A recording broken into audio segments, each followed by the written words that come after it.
tahun 1442 Hijriah. Kita baru saja menyelesaikan ibadah puasa di bulan Ramadan, dan ini yang patut kita syukuri, yaitu kenikmatan berupa diberikannya kita taufik, dimudahkan, diberi kesempatan oleh Allah, diberi umur panjang kita bisa bertemu dengan bulan Ramadan. Para salaf mereka berdoa 6 bulan agar dipertemukan dengan Ramadan. Kanu yad'una Allah sittata ashhur an yubalighahum Ramadan. Selama 6 bulan mereka doa kepada Allah agar dipertemukan dengan bulan Ramadan. Demikian pula kita jemaah. Ini gembiranya kita bukan karena kita berpisah dengan Ramadan. Karena orang-orang yang ahlul maksiyah, datangnya Ramadan kadang-kadang membuat mereka sumpah jemaah. Jadi susah makan kata mereka. Naudzubillah. Tapi seorang yang beriman kepada Allah, mereka gembira, senang dengan mawasimut ta'ah, dengan musim-musim ketaatan. Allah begitu murahnya mencurahkan maghfirahnya, ampunannya, rahmatnya di bulan Ramadan. Bahkan Allah bebaskan hamba-hamba dari api neraka di bulan Ramadan yang tidak Allah bebaskan di luar Ramadan. Maka kita bersyukur para jemaah. Namun di balik itu semua, para ulama kita memberikan wasiat, memberikan mau'izah, wejangan-wejangan kepada kita bagaimana sikap mauqiful muslim ba'da Ramadan. Bagaimana sikap seorang muslim setelah Ramadan. Yang pertama para jamaah sekalian, al-iktsaru minal istighfar. Perbanyak istighfar kepada Allah. Karena istighfar itu adalah khitamul amal. Istighfar itu adalah penutup amalan. Istighfar penutup salat. Sauban radhiyallahu anhu mengatakan, kana Nabi sallallahu alaihi wasallam idza sarafa min salatihi istighfara salatan. Thumma qala Allahumma anta salam minka salam tabarakta ya dzal jalali wal ikram. Nabi itu kalau selesai salat beliau istighfar 3 kali. Kaifal istighfar? Rawi bertanya ini, bagaimana istighfarnya Nabi? Maka Al-Imam Abdullah Ibn Mubarak yang dia rawi dari hadis ini, yang tentu rawi lebih mengetahui tentang bagaimana hadis itu sendiri, yaitu antakul, engkau mengatakan astagfirullah, astagfirullah, astagfirullah. Jadi istighfar setelah salat itu lafadznya seperti itu, astagfirullah, astagfirullah, astagfirullah. Tidak boleh yang lain, walaupun hatta sayyidul istighfar sekalipun. Karena demikianlah disebutkan dalam hadis, hanya Nabi istighfar saja. Dan zikir setelah salat adalah sifatnya tauqifiyah, sifatnya paten para jemaah. Tidak boleh ditambah dikurang, baik jumlahnya, baik lafadznya, baik sifatnya. Ya. Maka yang pertama, akhiri Ramadan kita, tutup Ramadan kita dengan memperbanyak al-iktsaru minal istighfar. Apalagi di dalam bulan Ramadan, Nabi menyebutkan tentang orang yang hina, orang yang celaka. Bahkan malaikat Jibril berdoa, ba'uda. Malaikat Jibril doanya, ba'uda man adraka Ramadan falam yughfar lah. Artinya dijauhkan, yakni dari rahmat Allah. Siapa dia? Yang bertemu dengan Ramadan namun dalam keadaan dosanya tidak diampuni oleh Allah. Yani kalau seorang muslim di bulan Ramadan sampai dosa enggak diampuni, lalu kapan lagi? Kata para ulama as-salaf demikian. Kalau seandainya kita enggak diampuni dosa Allah di bulan Ramadan, lalu kapan lagi? Maka alangkah rugi, hina, celaka kalau orang masuk Ramadan dosanya enggak diampuni oleh Allah. Maknanya orang ini betul-betul tidak memanfaatkan ibadah maksimal. Makanya pelaku maksiat sekalipun di bulan Ramadan diseru, ya baghiya syarr aksir. Wahai pelaku dosa, wahai orang yang senantiasa berlumpur, bergelimang dosa, ini Ramadan, aksir, berhenti dulu. Seolah-olah walaupun nanti setelah Ramadan maksiat lagi, sudah, ini Ramadan, hanya Ramadan saja, berhenti. Tapi ada yang tidak bisa. Datang Ramadan seperti bulan biasa, siangnya makan, siangnya merokok, kelepas-kelepus di terminal, di tempat umum, naudzubillah. Ibu-ibu wanita yang haid atau nifas saja, para jamaah, Para ulama mengatakan ibu-ibu, wanita yang haid, yang nifas di bulan Ramadan, walaupun dia haram berpuasa, maknanya boleh makan pun harus disembunyikan. Karena menghormati ini bulan Ramadan, bulan orang berpuasa. Nah ini malah orang yang menentang Allah tidak berpuasa Ramadan, malah kelepas-kelepus merokok di tempat umum, makan di tempat umum, restoran buka seperti biasa, enggak barokah jemaah sekalian. Dari mana ampunan bisa turun terhadap orang-orang semacam demikian? Namun jangan putus asa. Jangan putus asa. Jangan putus dari rahmat Allah Subhanahu wa taala. La taqnatu min rahmatillah. Innallaha yaghfiru dzunuba jami'an. Maka yang beribadah di bulan Ramadan, walhamdulillah Allah berikan taufik, Allah berikan hidayah, bisa maksimal beribadah. Dan yang kurang, perbanyak istighfar. Istighfar setiap selesai amal. Bahkan orang yang beriman mengakhiri malam mereka, ruku' sujud mereka, wabil asharihum yastaghfirun. Dan di waktu sahur, yakni di akhir malam mereka beristighfar. Yani istighfar penutup amal, bahkan al-istighfar khitamul a'mar. Bahkan istighfar adalah penutup usia para jemaah. Kita mati menutup dengan istighfar. Makanya Nabi mengatakan ketika menguburkan jenazah, Utsman bin Affan radhiyallahu anhu mengatakan, kana Nabi sallallahu alaihi wasallam idza faragha min dafnil mayyit waqafa alaihi thumma qala istaghfiru li akhikum wa salu lahu tathbit fa innahu al-an yus'al. Kata Nabi, kata Utsman bin Affan radhiyallahu anhu, Nabi Muhammad kalau selesai menguburkan jenazah waqafa alaih, enggak langsung pulang. Ini di antara adab jemaah. Setelah ngubur jenazah jangan langsung pulang, tapi berdiri sejenak untuk mengistighfarkan. Kata Nabi kepada para sahabat, istaghfiru li akhikum, istighfarkanlah saudara kalian, wasalu lahu tathbita, dan mohonkanlah kepada Allah at-tathbit, keteguhan agar mampu menerima atau menjawab pertanyaan munkar dan nakir. Kata Nabi, fa innahu al-an, karena sekarang, tidak nunggu orang 7 langkah, sekarang ini dia sedang ditanya jemaah. Maka berdasarkan zahirnya hadis, kita masih nyangkul tanah untuk menimbun jenazah. Nabi sallallahu alaihi wasallam mengatakan sekarang ini kita selesai, itu sudah ditanya oleh munkar dan nakir. Maka keliru kalau ada orang yang mengatakan katanya ditanya nanti sudah 7 langkah, atau mayit tidak ditanya kalau masih ada yang menziarahi. Makanya ada orang yang mengatakan entah bercanda entah serius, katanya Gus Dur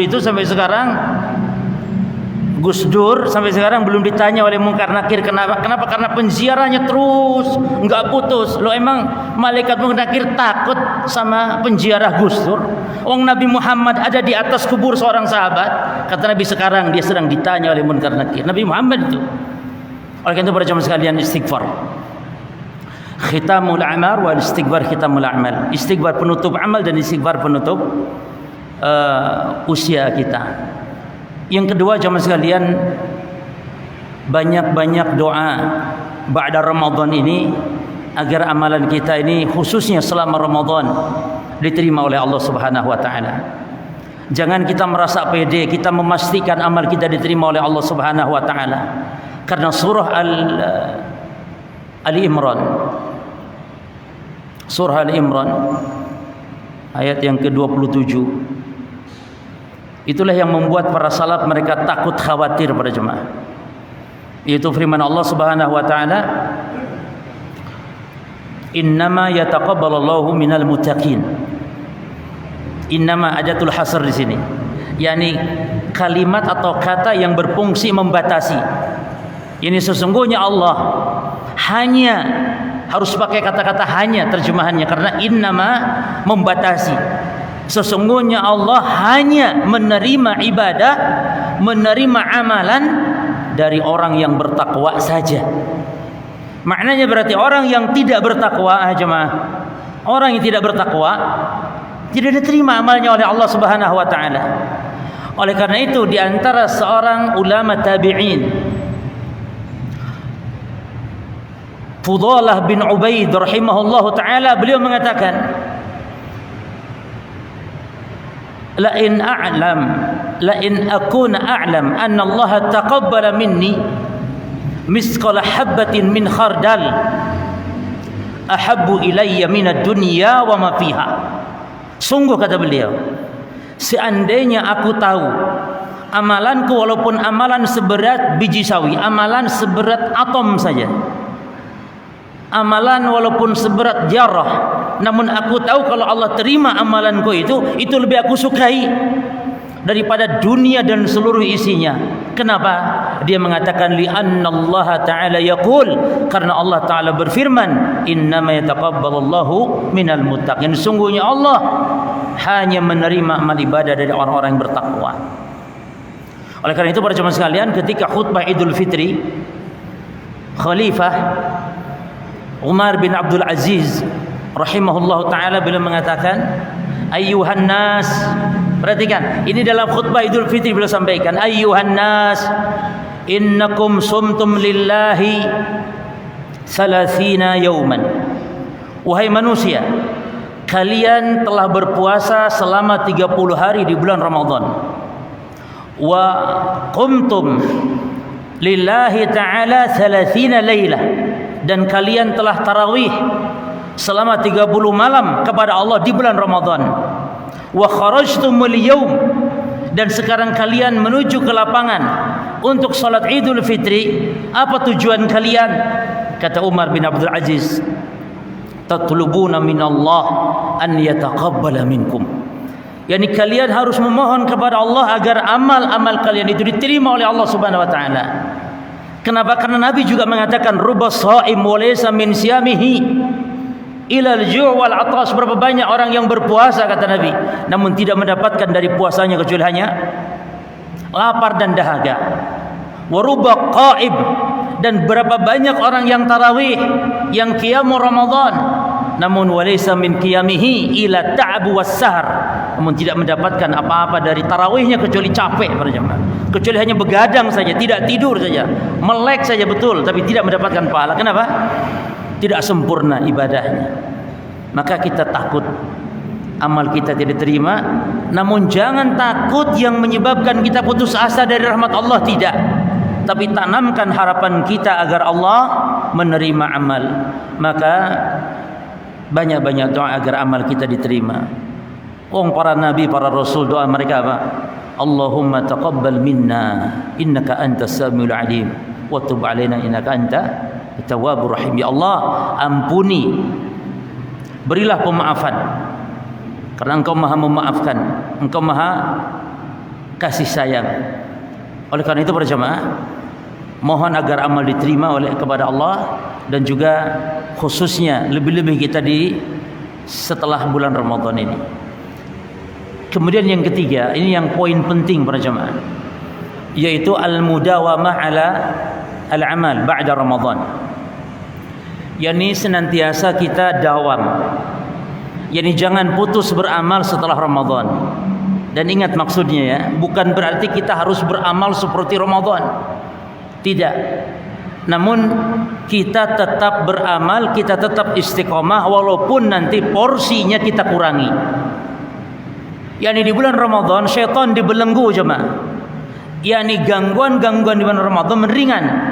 Inilah makna daripada pintu rahmat dibuka, pintu surga dibuka, Allah turunkan rahmatnya, Allah turunkan magfirahnya di bulan Ramadan. Syaitan dibelenggu, jadi ringan tentunya seorang muslim. Makanya sungguh keterlaluan kalau dia masuk Ramadan namun dalam keadaan dia tidak ada bedanya dengan di luar Ramadan. Maka lihat, walhamdulillah, preman-preman saja kalau Ramadan pada tarawih ke masjid. Ini berkahnya Ramadan para jemaah. Orang yang tidak pernah ke masjid di bulan Ramadan pada ke masjid. Lalu kenapa ada orang yang sampai tidak bisa memanfaatkan Ramadan semaksimal mungkin? Oleh karena itu para jemaah sekalian, yang dimaksud dengan al-mudawamah ba'da Ramadan, yakni mendawamkan amal setelah Ramadan, yakni tetap beramal walaupun porsinya kurang. Yang di bulan Ramadan dia bisa sholat sampai 11, bahkan lebih dari sholat malam, dari rakaat, ada yang sampai 23, Masya Allah. Maka tetap setelah Ramadan pun beramal walaupun berkurang, walaupun berkurang masanya para jemaah, walaupun berkurang yakni porsinya. Yang membaca Al-Quran di bulan Ramadan 1 juz per harinya, sekarang tetap membaca Al-Quran. Para ulama kita di antaranya Al-Imam Al-Hasan Basri rahimahullah taala, beliau mengatakan dan beliau bacakan sebuah firman Allah di akhir surah Al-Hijr. Ini dalil yang menunjukkan bahwa ibadah kita tidak putus dengan putusnya Ramadan. Al-Imam Al-Hasan Basri rahimahullah beliau mengatakan, innallaha lam yaj'al li'amalil mu'min ajalan dunal maut. Innallaha lam yaj'al li'amalil mu'min ajalan dunal maut. Sesungguhnya Allah tidak menjadikan pembatas amalannya seorang mukmin, tidak ada batasan, tidak ada sampai masa berakhirnya, tidak ada masa expire-nya beramal kecuali mati. Lalu beliau membacakan firman Allah, wa'bud rabbaka hatta ya'tiyakal yaqin, ay al-maut. Dan beribadahlah kepada Rabbmu, kata Allah, sampai datang kepadamu al-yaqin. Al-yaqin yakni al-maut. Ya, karena tidak ada orang yang meragukan tentang kematian para jemaah. Semua orang, tidak ada yang ragu tentang kematian. Orang mungkin ada ragu adanya azab kubur, orang mungkin ragu adanya surga neraka mungkin, tapi kematian enggak ada, dia saksikan orang mati, orang sakaratul maut. Makanya disebutkan kematian itu al-yaqin. Nah, tidak ada orang yang ragu tentang kematian, semuanya pasti mati. Bahkan Allah tegaskan, kullu nafsin dha'iqatul maut. Setiap yang bernyawa, Allah gunakan lafaz dha'iqah. Bukan orang yang bernyawa pasti mati, tidak, tapi orang yang bernyawa pasti merasakan. Subhanallah, ini kata-kata sangat dalam daripada sekedar setiap orang pasti mati. Lebih dalam dengan ungkapan setiap orang yang bernyawa pasti merasakan. Dan berarti menunjukkan bahwa sakaratul maut, kematian, ada rasanya. Dan rasanya disebutkan asyiddah, sangat dahsyat para jemaah. Sampai Allah gambarkan dalam 4 surat di dalam Al-Quran tentang bagaimana dahsyatnya sakaratul maut. Oleh karena itu, para jemaah sekalian, ibadah kita tidak terputus dengan berakhirnya Ramadan. Al-Imam Al-Hasan Basri dan juga ini dinukil oleh Al-Imam Ibnu Rajab Al-Hambali para jemaah. Imam Ibn Rajab mengatakan, la yanqadhi amalul mu'min hatta al-maut. Yani tidak ada berakhirnya amal seorang mukmin kecuali kematian. Dan semua para ulama kita membawakan ayat ini. Yani Allah Ta'ala mengatakan, wa'bud rabbaka hatta yatiyakal yaqin. Jadi istiqomah. Dan ini berat para jemaah. Nabi Muhammad SAW tidak pernah merasakan ayat yang diturunkan kepada beliau yang lebih berat daripada ayat perintah istiqomah. Sampai-sampai uban beliau ditanya oleh Abu Bakar Siddiq, ya Rasulullah, qad syibta. Ya Rasul, engkau nampak mulai beruban ya Rasulullah. Kata Nabi, na'am, syaibatni Hudun wa akhawatuha. Yang membuat aku beruban, kata Nabi, adalah surah Hud. Surah Hud ayat, makanya kata Ibnu Abbas, tidak ada ayat yang paling berat turun kepada Nabi daripada surah Hud ini. Apa isinya para jemaah? Surat Hud ayat 112. Isinya perintah istiqamah. Allah berfirman, fastaqim kama umirt. Fastaqim kama umirtu. Maka beristiqomalah engkau wahai Muhammad sebagaimana yang Allah perintahkan, kata Allah. Al-Imam Nawawi ketika menafsirkan, menjelaskan ayat ini, apa maksud al-istiqamah dalam ayat tersebut, beliau mengatakan al-istiqamah hiya luzum taatillahi ta'ala. Istiqamah artinya senantiasa konsisten, ajak, terus dawam dia beramal. Makanya para jemaah sekalian, Nabi Muhammad memberikan kepada kita sebuah solusi dalam beramal supaya amalan bisa ajak. Dan ini sifat beliau Rasulullah SAW.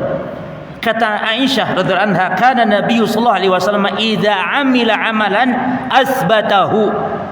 Kana Nabi sallallahu alaihi wasallam idza amila amalan asbatah. Nabi Muhammad SAW kalau beramal, beliau ajak, konsisten terus beliau kalau beramal. Ya, tidak seperti kita jemaah, kadang angin-anginan kita ini. Makanya orang yang beramal itu dawam, ajak, dia akan mendapatkan beberapa keutamaan. Di antara yang pertama, dia akan mati husnul khatimah. Karena dia terbiasa beramal, dia terbiasa salat tiap hari di masjid. Dia terbiasa tiap hari qabliyah, ba'diyah, rawatib. Tiap hari dia baca Quran, tiap hari zikir pagi petang. Orang itu mati kalau tidak siang ya malam. Sudah, kalau tidak mati siang, mati pasti malam. Sudah, itu saja. Enggak ada para jemaah. Waktu kan cuma dua, imma malam, lail, imma nahar. Orang yang ajeg amalan tiap hari beramal selama 24 jam, kalau mati malam hari, pagi tadi dia sudah baca zikir pagi, dia sudah sholat di masjid, dia sudah apalagi rajin berinfak dan seterusnya, insyaallah, maka berarti dia mati dalam keadaan husnul khatimah. Dan juga orang yang ajeg dalam beramal para jemaah, amalan yang ajeg, yang konsisten, yang istiqomah, itu amalan yang paling banyak pahala walaupun sedikit. Makanya subhanallah, ahli sunnah wal jamaah itu cerdas ya dalam beramal. Yang diprioritaskan adalah kualitas walaupun sedikit. Amal yang sedikit tapi ikhlas dan mutaba'ah, ittiba kepada sunnah, walaupun mungkin sedikit, lebih barokah jemaah daripada amal yang banyak namun dia jauh dari tuntunan. Amalan banyak, maka berkah amalan yang sedikit tapi sesuai sunnah, dan amalan yang sedikit namun dilakukan dengan cara ajak terus continue. Maka Nabi mengatakan ahabbul a'mal ilallah, ahabbul a'mal ilallah. Yani maksudnya amalan yang paling dicintai Allah, maknanya amalan yang paling banyak pahalanya. Amalan yang dicintai Allah, yani maknanya amalan yang paling berkah adalah amalan yang dilakukan ma'adwamu ala ashabiha wa in qalla, yang dawam dilakukan oleh orang yang melakukannya walaupun sedikit, walaupun sedikit.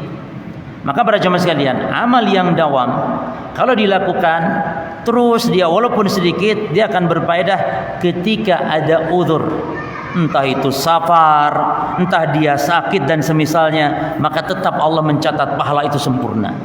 Nabi mengatakan idza maridal abdu aw safara, apabila hamba itu sakit, hamba sehingga dia sulit beramal, sudah tidak bisa lagi beramal karena sakit, aw safar, atau ketika safar, orang yang safar amalnya berkurang. Makanya dalam safar tidak perlu kita qobliyah ba'diyah jemaah. Orang yang musafir tidak perlu qobliyah ba'diyah kalau dia sudah biasa melakukannya. Karena apa? Kutiba ma kana ya'malu muqiman sahihan. Karena dicatat baginya pahala seperti pahala ketika dia beramal dalam keadaan sehat dan beramal dalam keadaan mukim. Ini menunjukkan di antara keistimewaan. Nah, namun para jemaah sekalian, apa kiatnya supaya kita bisa ajeg dalam beramal, istiqomah, al-mudawamah ba'da Ramadan? Yang pertama para jemaah sekalian, doa tentunya. Berdoa, mohon keistiqomahan kepada Allah Subhanahu wa taala.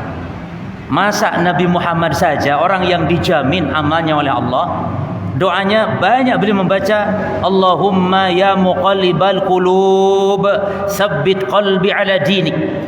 Dalam lafaz yang lain, dan ini yang sebenarnya lafaz yang lebih sahih ya kalau derajat hadis, yang lafaz yang kedua, Allahumma ya musarrifal qulub sarrif qalbi ala ta'atik. Ini sebenarnya dari dua hadis tadi, dua lafaz tadi yang lebih sahih yang lafaz ini, walaupun yang masyhur yang mana, ya muqallibal qulub tsabbit qalbi ala dinik. Bahkan sebagian para ulama mendhaifkan yang lafaz itu. Yang sahih justru Allahumma ya musarrifal qulub, tapi maknanya sama para jemaah. Ya musarrifal qulub sarrif qalbi ala ta'atik. Wahai ya Allah, zat yang memalingkan hati, palingkan hatiku senantiasa terus kepada ketaatan. Nabi Muhammad terus membaca demikian dalam doanya. Maka lebih-lebih kita tentunya lebih pantas lagi untuk banyak-banyak berdoa kepada Allah, memohon keistiqomahan kepada Allah Subhanahu wa taala. Yang kedua jamaah sekalian, kiat agar kita bisa istiqomah ba'da Ramadan adalah sebagaimana kata Nabi sallallahu alaihi wasallam, i'malu ayyuhan nas i'malu ma tutiqun, i'malu ma tutiqun fa innallaha la yamilu hatta tamallu. Wahai manusia, perhatikan kata Nabi, wahai manusia, beramalah kalian sesuai dengan kemampuan. Jangan ngoyo-ngoyo dalam beramal. Jangan dipaksakan kalau sudah tidak mampu, tidak kuat. Beramal saja sesuai dengan kemampuan, karena Allah tidak akan pernah bosan sehingga kalian yang justru bosan dalam beramal. Artinya jemaah, kalau kita sedang semangat, beramallah sesuai dengan kesemangatan kita. Namun ketika datang malasnya, karena iman seorang mukmin yazidu wa yanqusu, iman seorang mukmin bertambah berkurang. Kalau sedang muncul malasnya, futurnya, yakni malas dalam beribadah, tetap beramal walaupun kurangi porsinya. Di antara kita salahnya ini, ketika semangat Masya Allah beramal demikian hebatnya, ketika datang malas meninggalkan amal. Ini yang tidak benar, yang tidak boleh dilakukan. Lagi malas tetap beramal, namun kurangi porsinya. Kata Nabi, i'malu ma tutiqun, beramal, jangan ngoyo, jadi sesuai dengan kemampuan. Yang ketiga jemaah, kiat di antara kita bisa dalam beramal adalah qiraatu siratis salafis salih, membaca sejarah para salaf, yakni di dalam mereka mendawamkan amal. Sahabat yang mulia contohnya, ini hanya contoh jemaah. Kita ambil beberapa contoh ya. Contoh yang pertama misalnya Abu Hurairah dan Abu Dzar. Dua orang sahabat ini sama-sama meriwayatkan hadis di mana Nabi SAW mewasiatkan, kata Abu Hurairah, "Ausini khalili." Perhatikan bagaimana mereka mendawamkan konsisten ajak dalam beramal.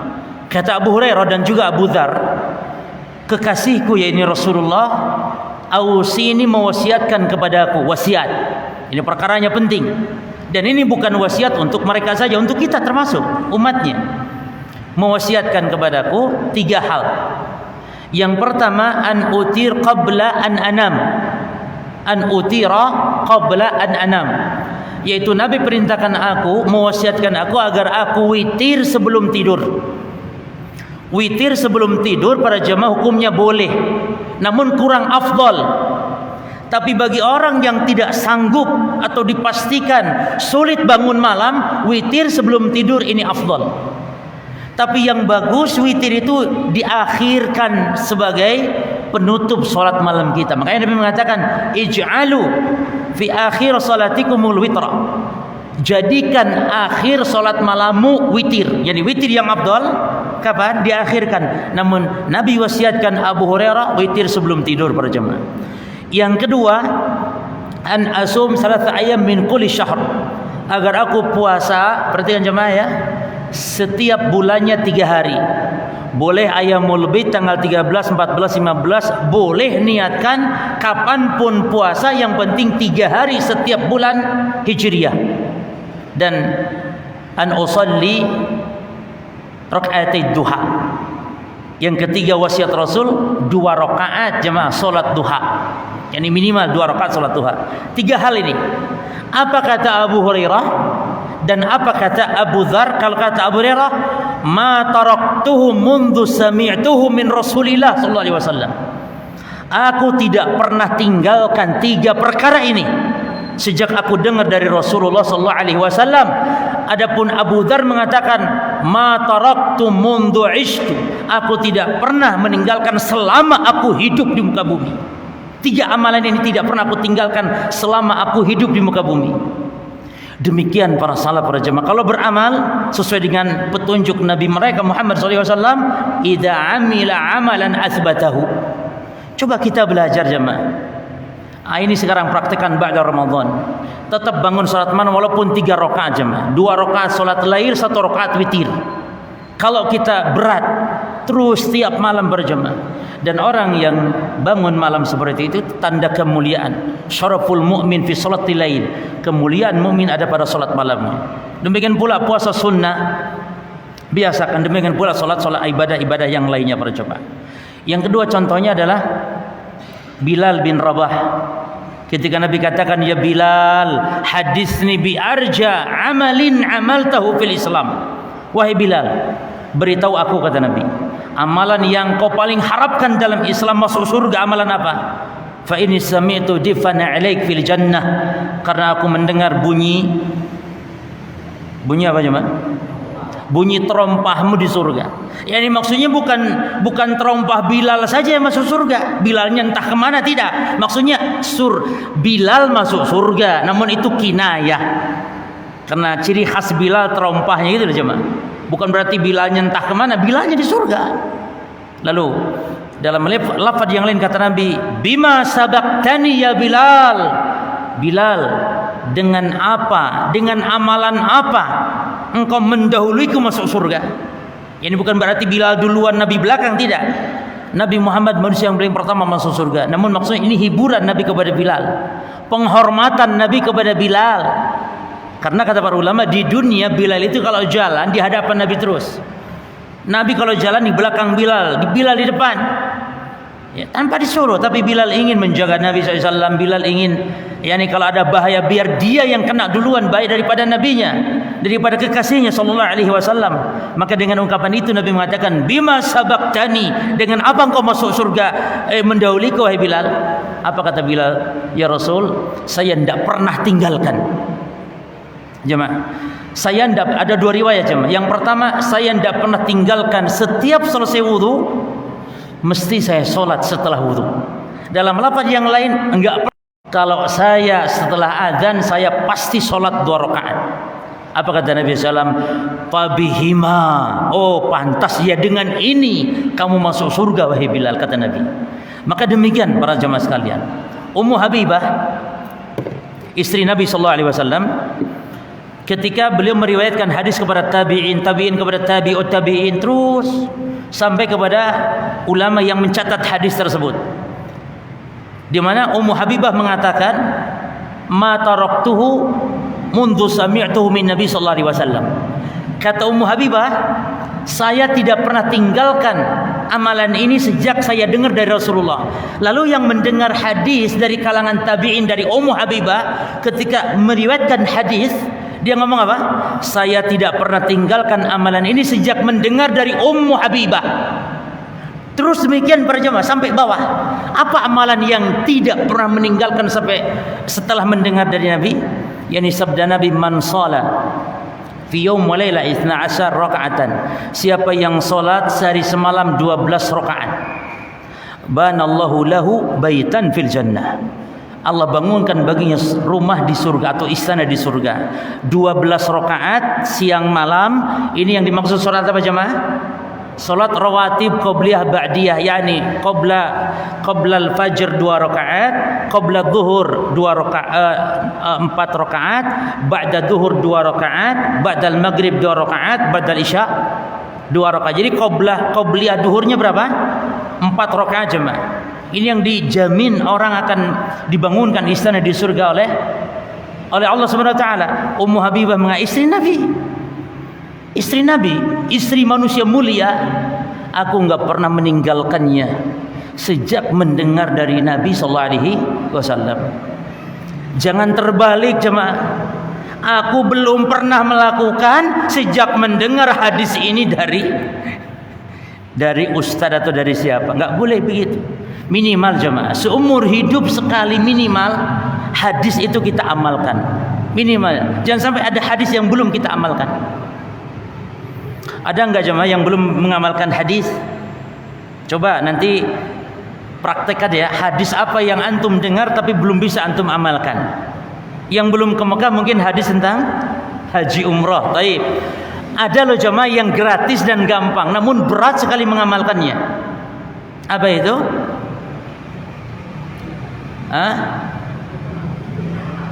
Siapa yang sholat berjamaah tidak pernah ketinggalan takbiratul ula, takbiratul ihram selama 40 hari jemaah.